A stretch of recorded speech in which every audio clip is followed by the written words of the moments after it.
Hi, everyone. Thank you for having us. Hello. Yep. I really like the picture, by the way. Nice collage. Yeah, you can see this is actually at the Better Words this year.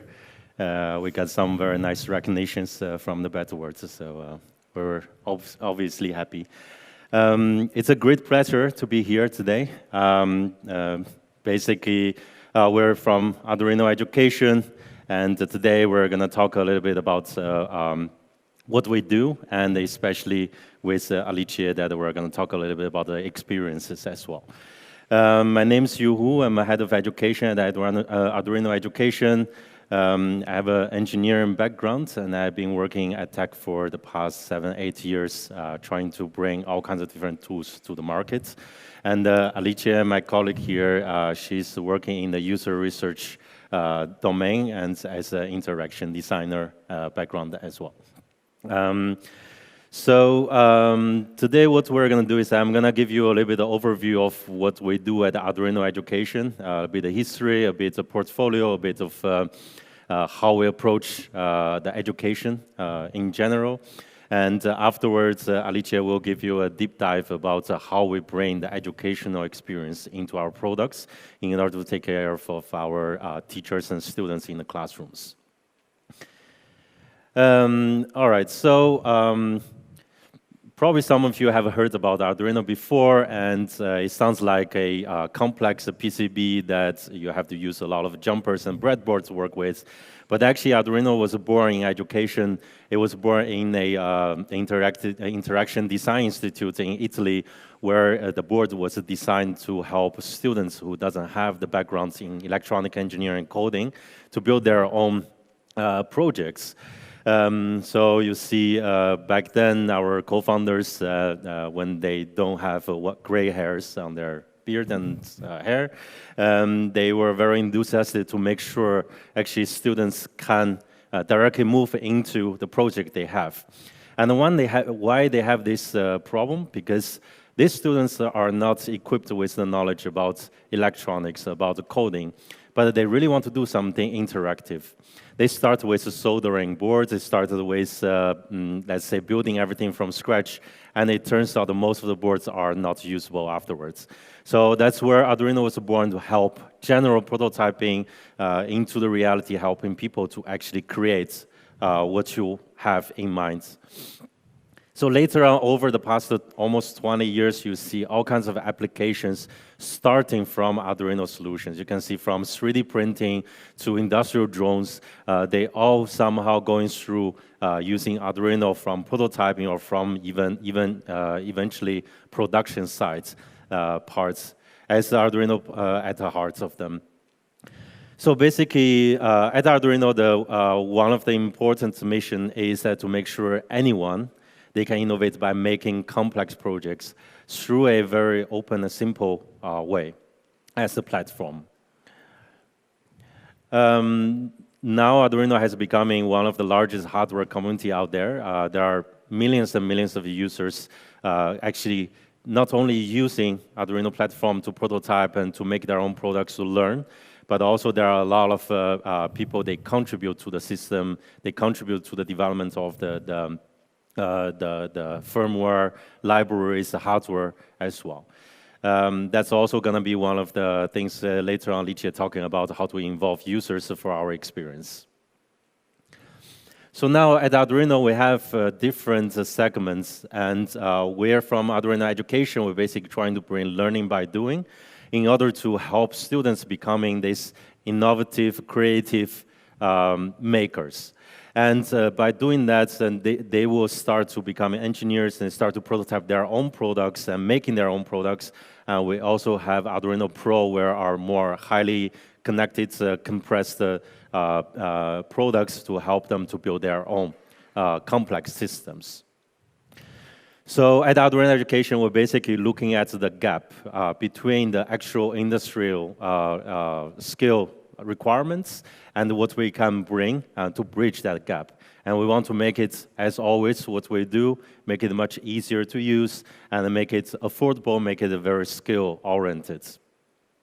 So that's where basically you can see Arduino education is a place in between of the big community of people using the hardware, software, and also the industrial applications that we have, which really defines the skills that are needed in making products as a job. So we were super happy actually to bring our solutions to BET with a happy team. Overall, everybody's very passionate about what we do. Just a little bit of overview. So we start restructuring of what we approach to the education scenarios. So the past 2 years, we've been working on so-called learning pathways. So from the graphs, you can see in the past, we're basically taking some boards and say, hey, learn electronics and coding. But now we start to build some kind of a learning pathway for students from K-12 all the way to vocational education.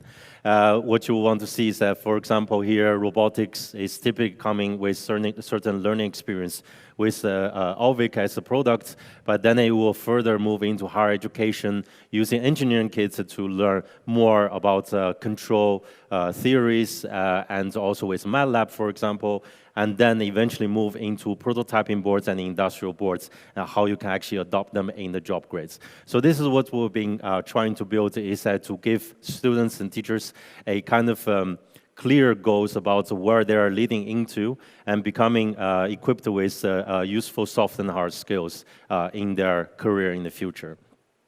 Meanwhile, we've been also building software products to help them. We've been catching the trends about the Internet of Things and also AI. And together with PLC, very professional programming logic controllers, and together with our coding platforms, including Arduino C and MicroPython and block-based programming.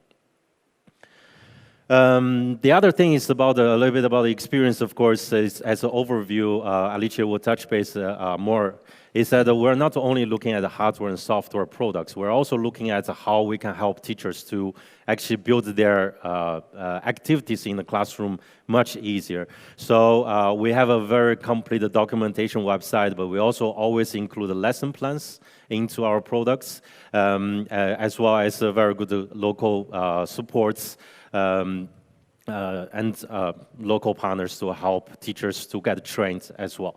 So that's where we basically look at how we, let's say, go to the market to make sure teachers are being taken care of in our products. Last but not least, I will just quickly mention about the IoT parts. Basically, we are going into the IoT, looking at the industrial IoT parts and trying to help the transformation in the manufacturing in the factories, but we also bring that experience into the schools by connecting with Google Classroom, by basically doing collaborative coding online to make sure that students can get into the IoT part of the learning much easier. And with that, basically, I'm going to hand over to Alicia for more about the educational experience. Thank you. Thank you, everybody, for having us here. I'm Alicia Mela, and I'm leading user research activities and user experience in general for Arduino educational products. I mean, as you said before, our history comes from the maker movement. So the first Arduino boards were boards that were meant for higher education students to build their own prototypes, so with a very much maker-like approach. The moment we decided to move towards a more official education space for products, then we also had to reinvent a bit the way we actually design products with a design flow that would be more user-centric.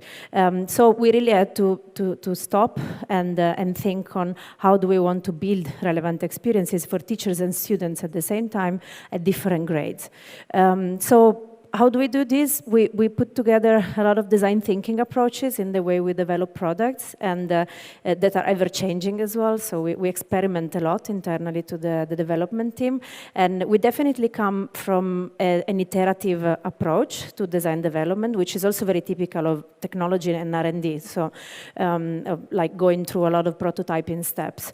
The difference there is that we also put together a very user-centric approach. So we've been really quite questioning ourselves about where and how can we involve educators, where and how can we involve school leaders and students in our development process. So from very early stages of ideation and research to final user testing and product validation. So we're trying to revise our entire design and development process in order to have space, to make space actually for this kind of approach.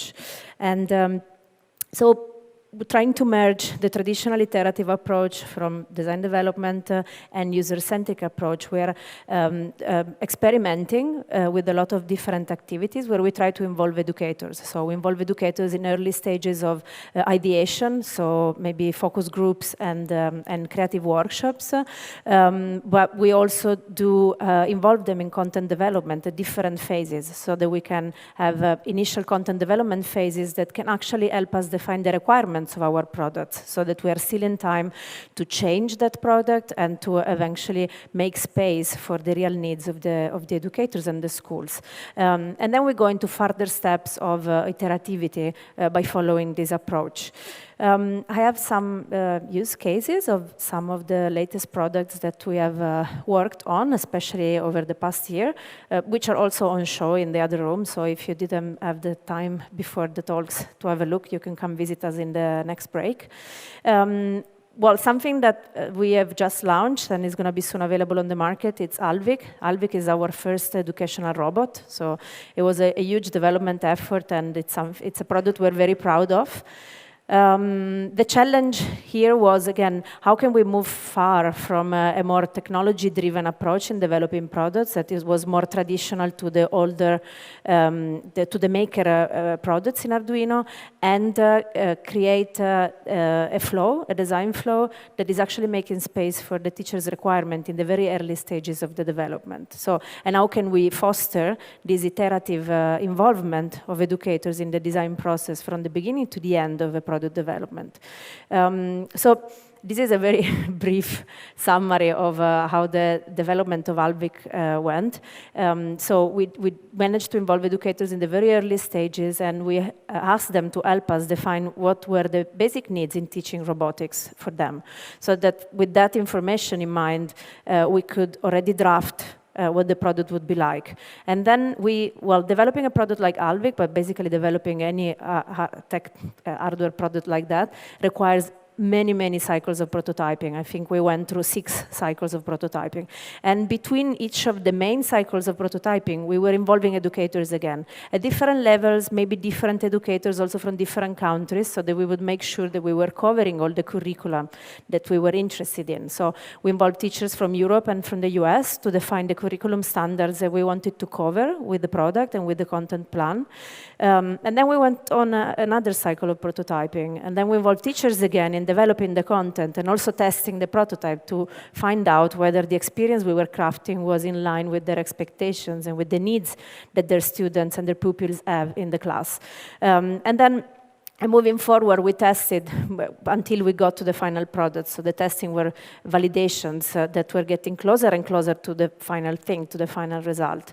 We did also a lot of user testing. So, well, this is the final result. This is Alvik. It's as I said, is a robot for education that is, it's an Arduino product, so it looks a bit of an Arduino product, so we proudly show our printed circuit boards because that's part of our identity as well, but it is as safe as a product should be to enter lower grades in education. It's customizable, you can put Lego, you can use Lego technique for using the Lego mounts on the side, but you can also go for more challenging use cases by building up things in your Fab Lab and using the regular screw mount. And you can code it using different platforms. So we really see Alvik as a platform and not as a product because we really wanted to enter all the school spectrum from K-12 to higher education. So the first content plan that we will publish, it's about MicroPython development, so it's targeting more higher education. But we're already working on the compatibility with MBlock, and block-based block-based development. So the next lessons plan will be about block-based development. And this way we're going to enter the K-12 space as well. So we really see this product as something that can take us to different grades. It was entirely developed with educators, as I mentioned, from the very early stages to the end of the process. The person you see in the picture is Austin Gardner, is a teacher based in Spain that has been working with us hand in hand in the development of the content. So he would propose the lessons plan, then we would send him prototypes, he would test them out, he would give us feedback, we would change the requirements. And this has been a back and forth that has been going on ever since, I think, October, and it's still, we're on the finish line now. But it was very interesting to see how much of his contribution influenced the way we finally delivered the product. The photo you see here is at BET. We also invited him at BET to stay with us at the fair and to present the product with us, so that he could help us also collect valuable feedbacks from the visitors at the fair, from the teachers that were visiting the fair, by being a teacher talking to teachers. So it was very fruitful collaboration. And forgive the low quality of the photos, but these are from the user testing that we just did about a month ago. We did user test it with schools in both the US and in Italy. So that we've tested with 2 technical schools in Italy and with 2 schools in the US, so that we could have a full overview on the usability of the product from different perspectives, again, from American education and European education, which are the 2 main targets we have. And again, during the user testing, a lot of valuable insights came up, and some of them have already become modifications in the firmware or in the way we explain the content on our website. So we really try to create very frequent and very fast feedback loops in the way we develop products. Another interesting use case that I wanted to share with you today, completely different, is how we try to involve higher education, actually universities, in the development of our products in order to make to be creative together.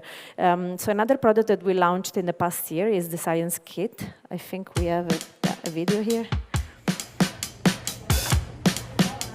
The Science Kit is a kit to teach science in the first years of high school, middle to high school, and it's a completely code-free product. So looks technical, but it's not. You have a lot of sensors that are on the board, and you can attach external sensors. And we have an app that was originally developed by Google and that we are developing ourselves since a couple of years, which allows you to visualize the data that the sensors are picking up.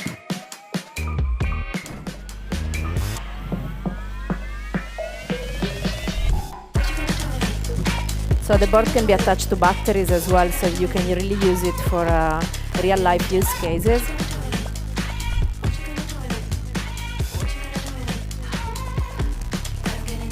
And it comes, of course, with a lessons plan that can be found on our website with practical use cases, like the refrigerator door is one of the exercises we have on the website, so that students can learn physics in a very practical and real-world scenario approach, without any coding required.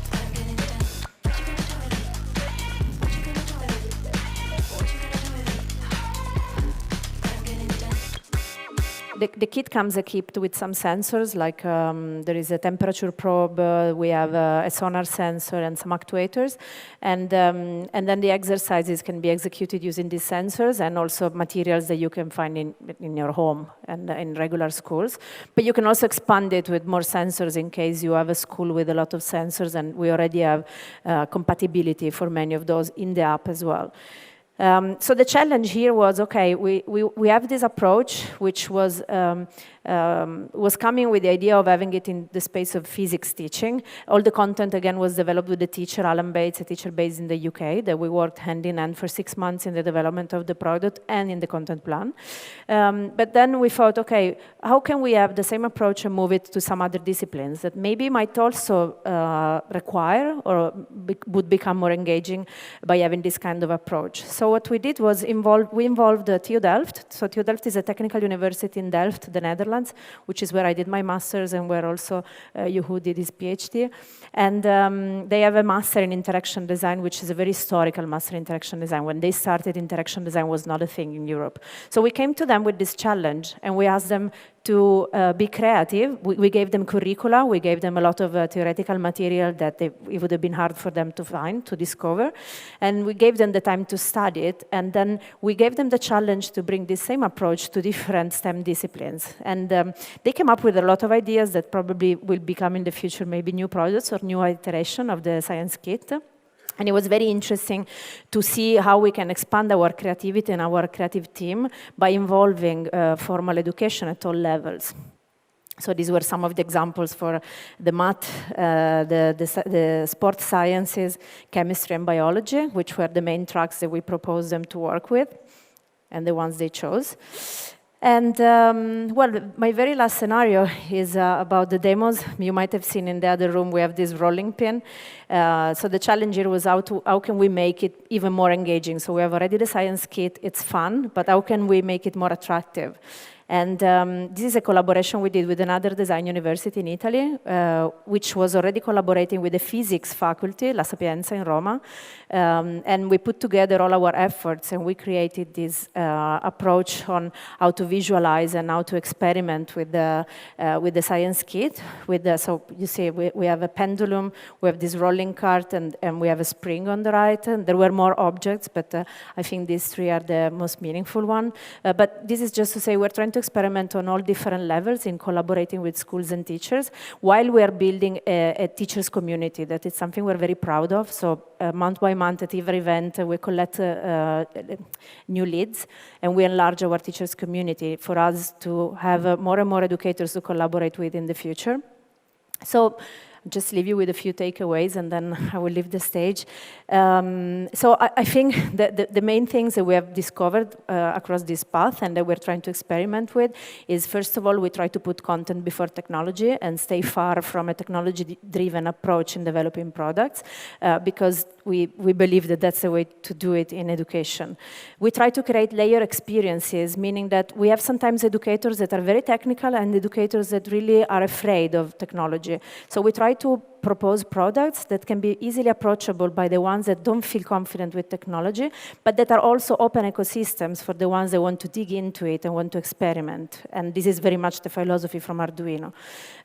We teach for the real world by using real-life scenarios in our lessons plans and in the approach we create content for our products, because we think that we need to educate kids on soft skills and not only on hard skills. So we need to make them being creative thinker. We need to foster collaboration in the teams and in between the students. And finally, we try to bring a multidisciplinary approach by having people in the team, internal, but also involving external contributors as much as we can that are coming from different disciplines, from science, from the education space, pedagogy, so that we can really approach it from a multi-angle point of view. This is just a quote from a teacher from a project we won a beta award this year for, which was really about technology is just enabling the learning experience, and it's just there as a tool, but the focus we put in the way we develop products and content is really about what people can do with technology, what students can do with technology, and how can they face the challenges of the real world. Thank you very much for listening. Thank you, Juhu and Alicia Mela. Thank you.